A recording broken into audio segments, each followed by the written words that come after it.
Hi everyone, my name is Sarah Stanley, And I'm Ronica Kim. and we're going to take you through the Healthy Whole Kids snack book, and we're just going to talk through a few of these recipes. So at the back of your recipe book, there are a few blank pages, and those are perfect for taking notes.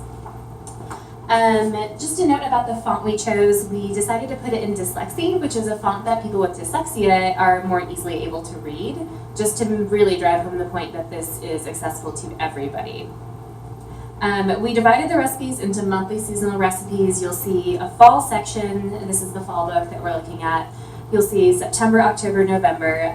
Every month we chose a theme ingredient that pertained to that season, and we wrote recipes that sort of revolved around that. Seasonality is a very important concept in our program. We talked a lot about sustainability and the practicality of eating seasonal and the different benefits, and that's really included in the curriculum. Absolutely. The closer that you get food to home, the more nutrients it still has. And we also wanted to give you guys as much latitude as possible when choosing these recipes. So in each month there are a lot of different skill levels represented. They're just very easy cut, put together recipes, but there's also more complicated recipes like soups, especially in the wintertime, and also some fun stuff like popsicles in the summer. So we really tried to tailor this to meet your needs and give you as much choice as possible. So we're just going to kind of look through the recipe book and see how it looks. So this is the cover, and we're using the online version in issue right now. Right. So you'll see here, whenever you mouse over and it pops up with that, that is where we have a link to video. So if you hit that, it's going to take you to our video in YouTube, and you'll see our introduction video that we had taped that is giving you a little more information about the program. Table of contents, as you can see, split up by the month. And also we have some anytime recipes just in case, you know, your kids really just don't like apples and you don't want to do any more apple recipes in September. And then we also have several dips and then the nutrition facts at the end. Right. So for the apple chicken roll-ups, the idea here is to incorporate apple into a wrap or a roll-up. And there's a lot of different ways you can do this. This is really an exciting sort of whatever you'd really like to do type of snack. Here we gave the example of a corn tortilla. And especially with those, you want to try to find corn tortillas that are just corn and water. Really not many more other ingredients. And also you really want to try to find corn that's non-GMO. But if you don't want to use corn tortillas, there are other specialty tortillas you can use, and you can see that we have notes on buying tortillas. I believe those are in the teacher's manual. And also, you know, we give you the option, and you can use like a lettuce leaf or really anything you want to make this wrap your own. But we just wanted to incorporate apples into a savory snack because a lot of apple snacks tend to be sweet. And here we have our apple fries, which are super fun. I mean, what kid doesn't want to eat a fry? You know, it's just, basically the snack is cutting an apple into sticks. And then we made a little ketchup with it. And in the picture, it's coconut milk yogurt blended with some red berry puree. And with this one, you really need to pair it with some sort of protein-containing snack. Like we have flax seeds that are sprinkled on top, but that's not going to be quite enough protein. So here is an option where you can really up the protein content by mixing in some pea protein powder into the ketchup dip. You can use pea protein powder, hemp powder, really other things. You can also dip it in sun butter. You can mix sun butter and coconut milk yogurt together. Really just have fun with the dips. It can be really neat. We also have all those dip recipes at the end that you can use as well. Yes, we also have some sweet bean dips that are really fun and unique. The kids might love. Mm-hmm. Right, and then the next recipe is apple slice sandwiches. And these are super fun and pretty straightforward. You just slice the apples, and I used a fun cookie cutter to cut out the cores. Put some sun butter in the middle and just like kind of sprinkle whatever ingredients you'd like. Some good ideas are like dried fruit, chopped fruit, granola, and you make a sandwich out of them. Right. And our next snack is apple snails, which are just super cute and fun. Some comments on these, they can be a little tricky to assemble, but if you cut the bottom of the celery off, the celery will stay flat much more easily. You just slice off the bottom. And also, cold sun butter will work much better for this, because if you get sun butter straight from the jar, the oils are gonna be a lot more room temperature and more liquid, as opposed to storing it in the fridge, they'll be more solid. So that little shell piece will stick up much better if the sun butter's cold. And these antennae, they're optional. They have more fine knife skills involved with them, but they're really adorable. Let's see what else. Also, too much sun butter will make it a little bit difficult for this little snail shell to stay up, so make sure and keep it a moderate amount. Right, and you also just don't want to have too much sun butter in general. Absolutely. It's pretty high in fat and calories. Okay. And then the chicken sausage apple kebabs, this is another savory snack. Here we used chicken sausage.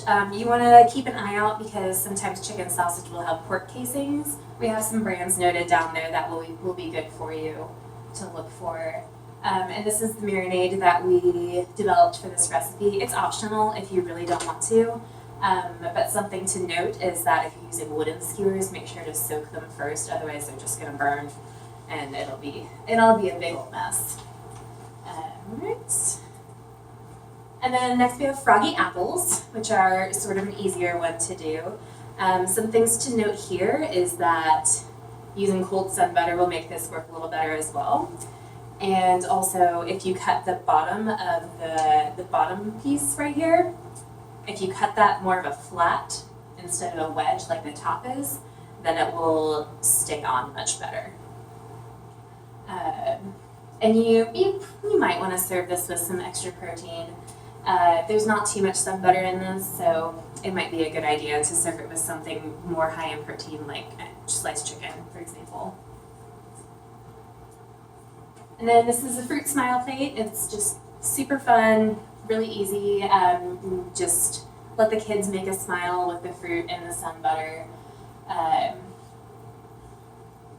This could be a great introductory snack to get the kids familiar with being in the kitchen. Mm-hmm. Yeah, exactly. If you just have some pre-sliced fruits out and just some sun butter in a bag, you can just let them pipe it on the plates and make a smile, and it'll be a great introductory. Yes, and you can really do it with anything. Mm-hmm. Okay, so Green Monster sandwiches are another savory apple snack. Here we're just doing, basically it's a chicken salad recipe, but instead of using mayonnaise or Greek yogurt or anything like that, you just use mashed up avocados, and it gives it this awesome green color. This is a really complete snack. There's fats, there's proteins, there's good carbs in there, so you really don't need anything else on the side with this. We put in some options for you to use fresh herbs from your garden, and you can decorate it however you want. I just really like the monster. And you just want to make sure that if you are buying bread, to buy the appropriate bread. We have some options and notes on that in the teacher's handbook. And you really want to try to use fresh roasted chicken breast. A lot of places will sell just chicken breast. You can just buy it fresh roasted. I know at Sprouts they have just chicken breast. If you can't find that, then you can get organic canned chicken, but just fresh is much more preferable. So the next snack is Pretty Ladybug, so it's a really fun one. Again, with the bottom apple slice, if you cut it flat, then it's a great support base for the rest of the ladybug. And then the other two slices are wedges. The other tip that I have for you on this one is to try to pick out some of the softer raisins for the antennas, as they'll stick better. And the rest is pretty self-explanatory. Alright, so next we have our Sunny Apple Oats, and this is essentially oatmeal with apples and some sun butter in there. And the method that we have is to do it on the stovetop. If you don't want to do that, you can also get some instant oats and just mix in some apples and some sun butter if you'd like. This is sort of a more involved way to do it. You want to look for gluten-free oats, because even though oats can have been classified as gluten-free, there can be some cross-contamination issues. So you want to always look for gluten-free oats. And really old-fashioned or steel cut are going to be best for this recipe. Right. So now we're moving into October. So we have some really fun seasonal recipes in October. We had a lot of fun with the Halloween aspect of it. And these are black bean balls that we sort of shaped into bats. These can be a little tricky because the dough can get really sticky. One thing that we found that helped is to put them in the fridge to cool it down. You can also kind of coat your hands in some oil to let that help you with the formation of the balls. And they also came out a little gray, so if you want to coat them in some chia seeds or even some black sesame seeds, that'll give them a much more cohesive black color. But look at how adorable that is. I mean, just so cute. And you can serve it with a little pool of ketchup to really drive home that bat. Okay, and so next we have some chicken noodle soup, and we're starting to get into our fall recipes and more cool weather, so we put in some soups. And this is just your basic chicken noodle, but we used different noodles instead of just like your typical wheat seminola noodles. So the ones that I used in this batch were some brown rice noodles, and they were so easy. You just put them in a bowl of warm water and let them soften, and then you can mix them into the soup. And really, it's just so easy. You just put things in a pot and heat it up and stir it every now and again. So this is another one of our seasonal Halloween recipes. They're carrots that look like fingers. And here you can just like cut off the actual long carrots and sort of make finger grooves on top, or you can take baby carrots and sort of cut finger grooves. But here you just put a little hummus on top and put a little piece of deli meat. You probably want to have quite a few carrots in order to make this a full snack and really get all of your calories and protein and everything in there. I'd say probably, yeah, two to three fingers, but you'll need some fingers for sure. And any high protein dip can be used in place of hummus. That's true, yeah. So any of those dips that we have in the back here, they would be a great spot to use it there. Absolutely. So next we have our eyeball duck eggs, and this is just a fun activity-based one as well. These are some hard-boiled duck eggs, and in some people with egg allergies, they can eat duck eggs without any incident, but you just always want to check and make sure with their doctor because a reaction to an allergy is not a good thing. Absolutely. Yeah. Double check, triple check, whatever you need. So they're just hard boiled, and then you put little slices of olive to make the pupil, and you can just have a lot of fun with this one. You can make it into a face. If you want to get creepy with it, you can put it in like a little pool of marinara sauce, so it's just a floating eyeball. You just have a lot of fun. And this one is great because eggs are a really fantastic, nutritious food. They've got protein, really, really complete proteins, accessible. They've got fats, and if you add vegetables, you get all those good carbohydrates. I have a chicken egg allergy, and I find that duck eggs are readily available at most Asian markets as well as some farmer markets. So just look around. Yeah, and they're becoming a lot more accessible now. Absolutely. Mm-hmm.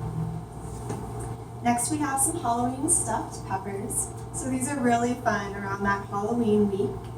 If you want to do the carving, it's optional, you don't have to, but it probably should be done before snack preparation since the carving with a knife has to be pretty sharp.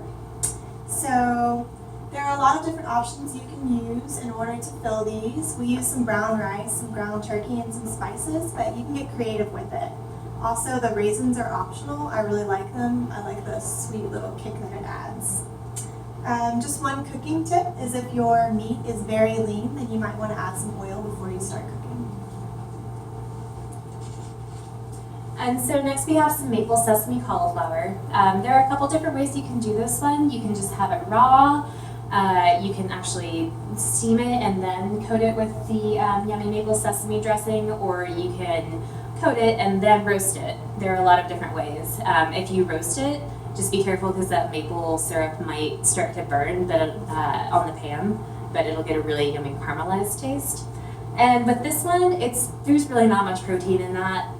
There's some from the sesame, but there's just not that much. So you really want to pair this with a protein-containing dish, such as like chicken or even hummus. You can dip the cauliflower in some hummus or any of our dips at the very end.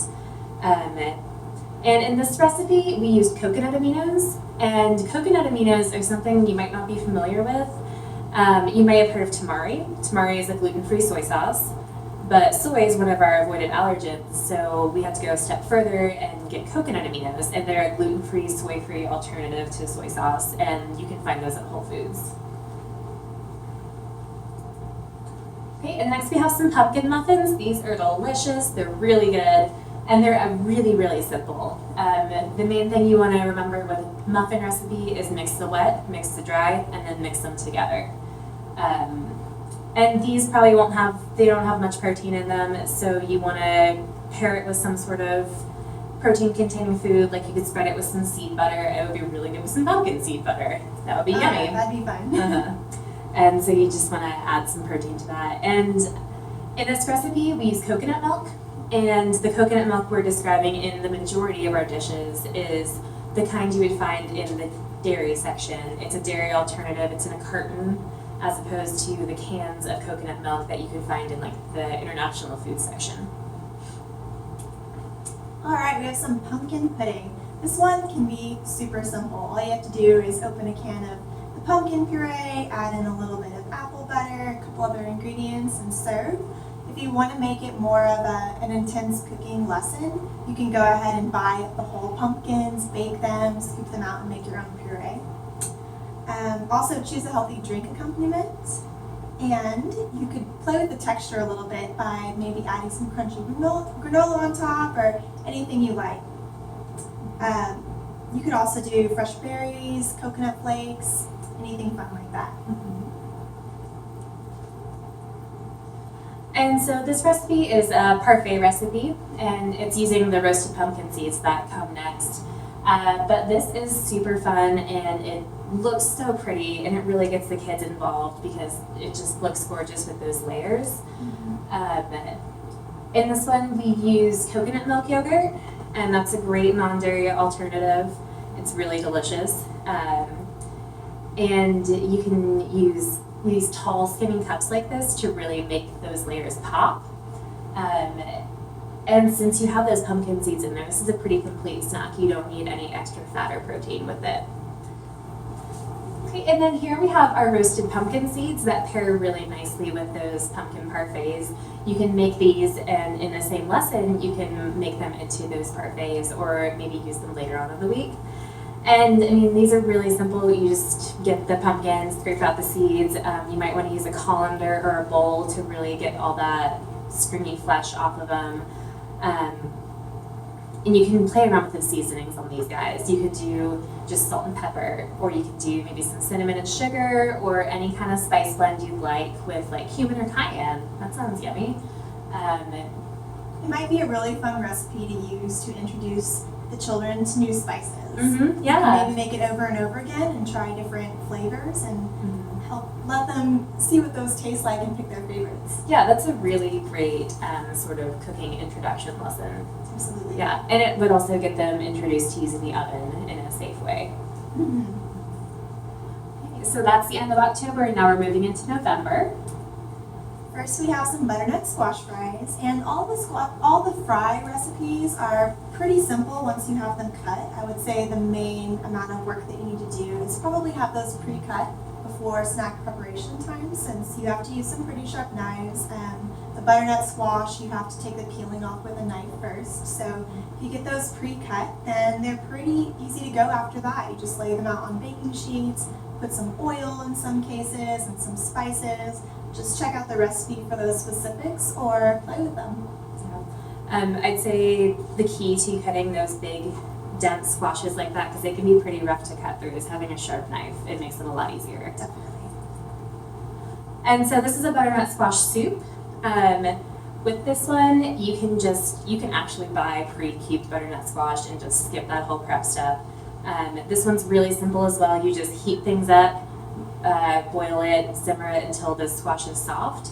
And then with this one, it's a blended soup. So once everything is done, You can either take an immersion hand blender and blend it in the pot to make it smooth, or you can take it out by batch and put it into a food processor to blend it smooth. But one thing to be careful of if you do use a food processor or blender is don't do too much at once, because it's a liquid and that hot liquid will squirt everywhere and it will not be good. And also be careful for the steam when you open the lid. Very true. And with this one, it doesn't really have much protein in it, so you want to maybe pair it with some chicken. You can put the chicken in, on the side, really whatever you'd like to do with it. And so these are some carrot coconut pineapple muffins. These were delicious. I have to say, these were my favorite. Really? They were great. Yeah, these were yummy. It's just the same muffin method: mixture wet, mixture dry, mix them together and bake. There's a video that goes along with this one, and that is applicable to the pumpkin muffins as well, since it's the same theory. And these also, they're not very high in protein, so you want to add some kind of protein component to it. Spreading it with some seed butter is a great option. Here we have the celeriac fries, also known as celery root. This is something you may not have tasted before, but it's really fun to work with because it's so ugly on the outside. But once you start cutting away that peeling, it's a beautiful, white, crispy, delicious vegetable. So yeah, again, with the fries, just have those pre-cut and then follow the instructions for spices and oil suggestions, and you can play with them as well. These particular fries are really great with fresh herbs on top, so whatever you have growing in your garden at that point, you can try. Yeah, we made them with rosemary and it was so delicious. They were delicious. They've just got a really interesting, unique flavor to them. Here we've got some loaded sweet potatoes. This is a lot like making your average baked potato, but sweet potatoes have some really awesome nutrients to them, and of course a slightly sweeter flavor, so you can play around with it. You can do the avocado and the greens, and you can even try like maybe some cinnamon, some different types of spices. These are a lot of fun. You can really put anything in that you want. All you have to do to get them ready is just rub the sweet potatoes with some oil, put them in foil, bake in the oven at 400 degrees, and you'll be good to go. And this would also be a really great introduction to using the oven. Yes, it's very straightforward. You can't really go wrong. Yeah, everyone loves a baked potato. And so we have some roasted carrots. If you can't tell, November is roots. So these, it's really simple. You can either get pre-peeled carrots or just peel some carrots, or get some baby carrots, and you can toss them in oils and different seasonings. Balsamic vinegar adds a really fun flavor to it because it kind of, what's the word I'm looking for? Concentrates while you bake it, and the water sort of evaporates, so it makes a really fun flavor. I didn't know that. Yeah. And to make it even more fun, you can get like rainbow carrots, and that'll add some extra nutrition as well.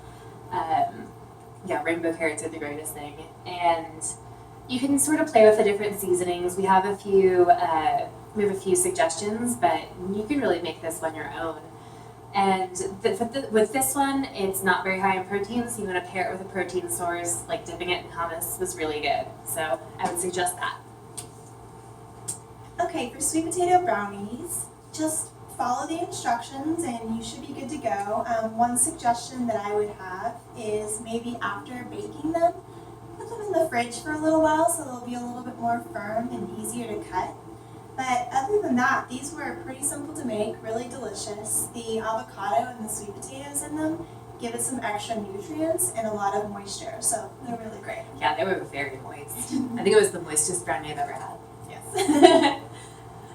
So here we have some sweet potato turkey meatballs, and with this one, we just incorporated the sweet potato into a turkey meatball, and it gave it a really interesting, fun flavor. Like, it made it kind of sweet.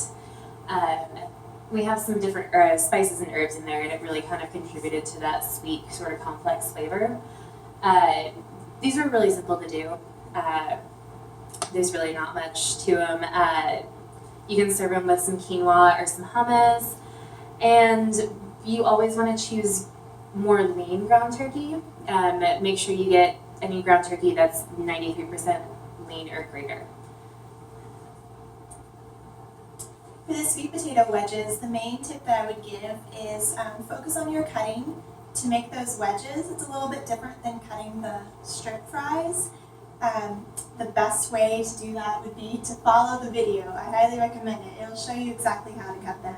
Other than that, just like the other fries, you lay them out on a baking sheet, add add whatever oils you like and spices, and you're good to go. So here we have some wraps, and these were really delicious and very simple. It's also something that the kids can really have a good hand in. We incorporated the roots here with the carrots in the wraps. You can get pre-cut matchstick carrots if you'd like to make things easier. Really then the only thing that you would have to do is to cut up the red bell pepper and the cucumber. And you'd also want to wash the lettuce leaves and prep them. Something that could be fun to use here is something called a spiralizer, and that's a fun kitchen tool that we've been using a lot.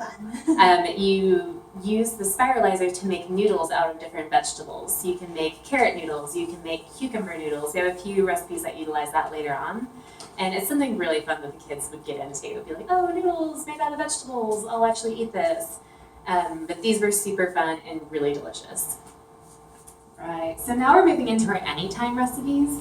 And these are recipes that you can use whenever you are just not feeling something in the month, or you just want to do this recipe again because, for example, the black bean brownies, they're really good.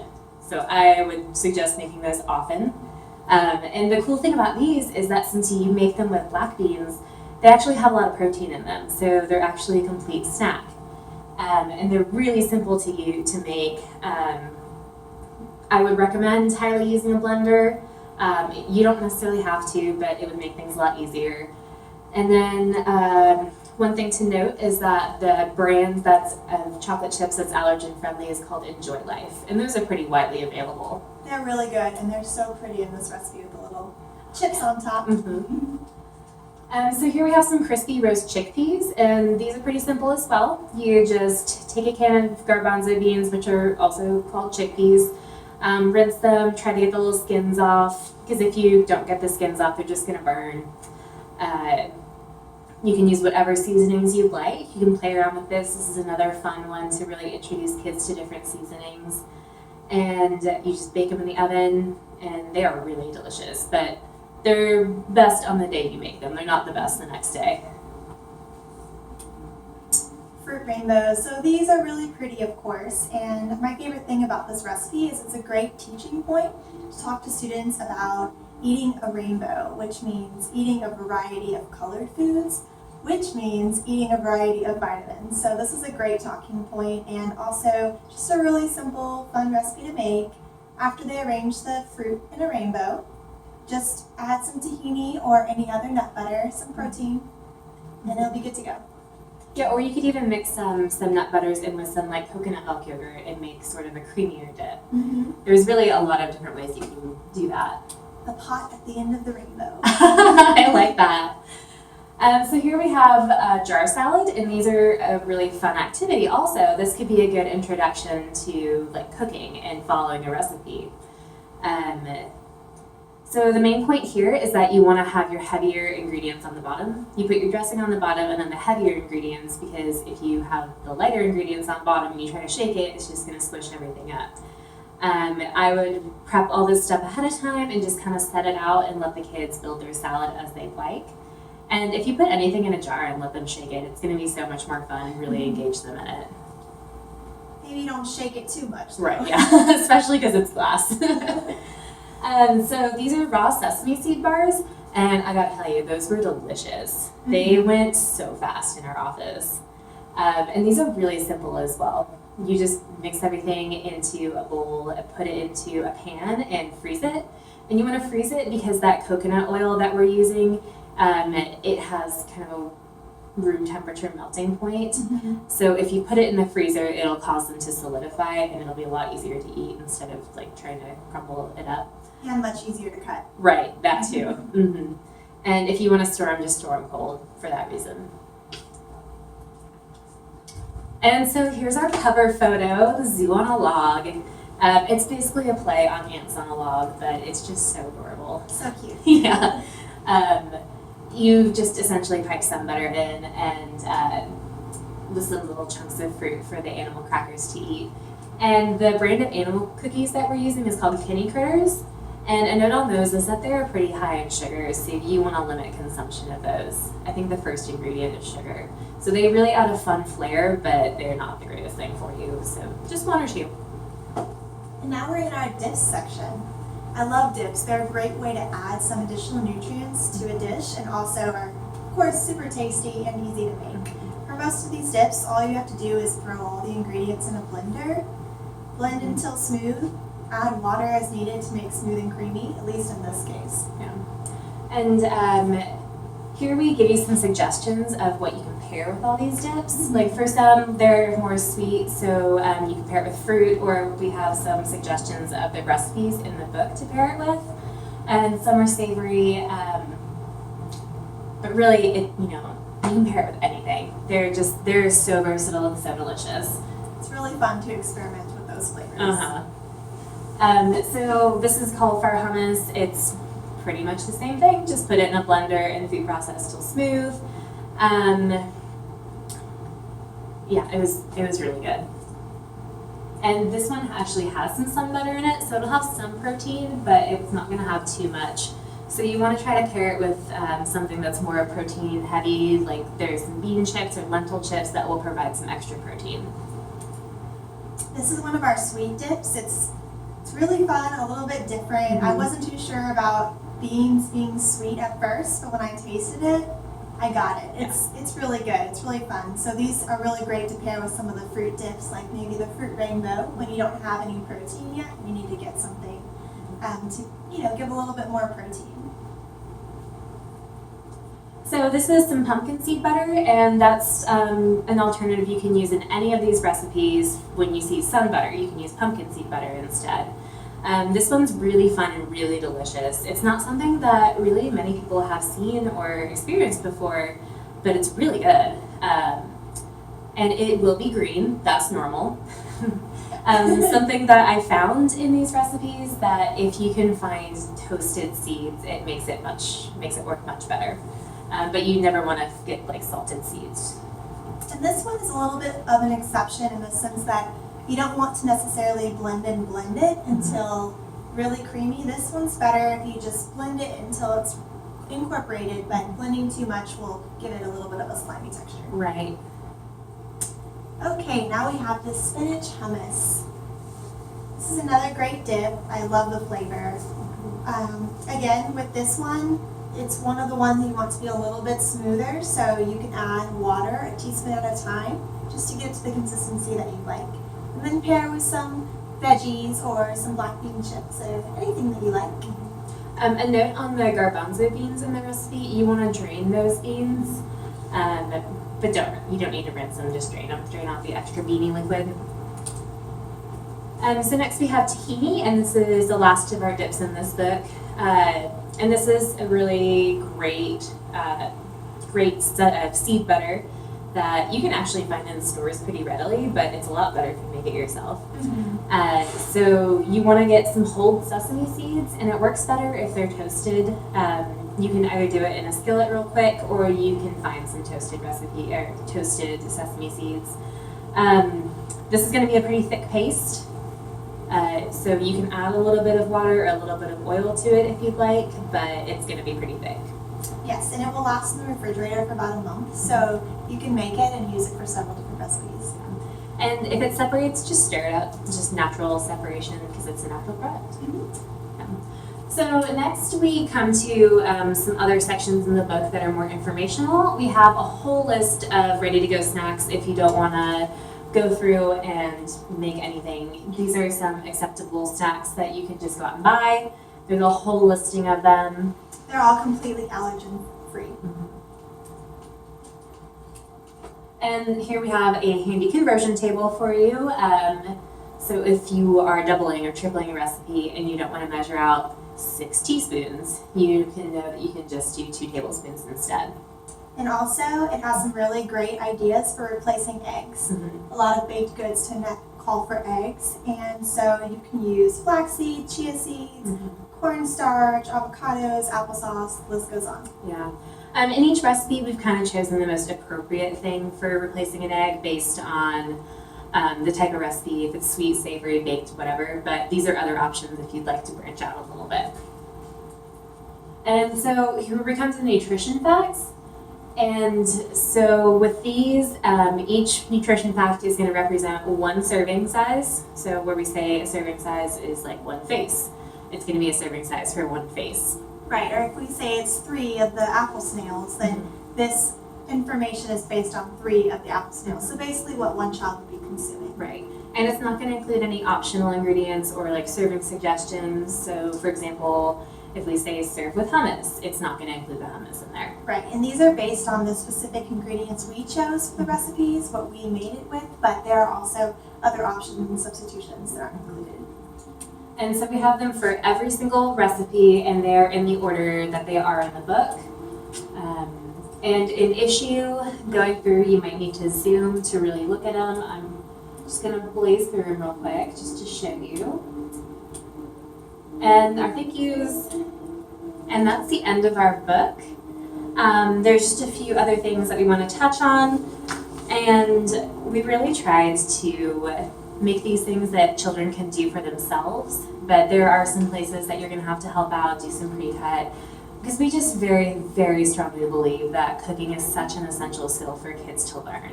You know, if you can't cook, you can't eat healthy, and you're not gonna pass those skills on to your children, and it's just such an essential skill and something that can really start and develop in youth. Absolutely, and though these might take a little bit of extra effort on your part, I think it'll be so beneficial and will develop those skills that will help these children in their entire lives. It's definitely worth it. And the reason that we chose a lot of these ingredients is that we really, really wanted to emphasize inclusiveness.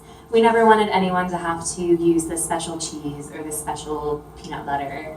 We just want to have something that everyone can eat. One example of that is Daiya cheese that we used. It's a dairy-free cheese, and it's probably the best one that's out there on the market.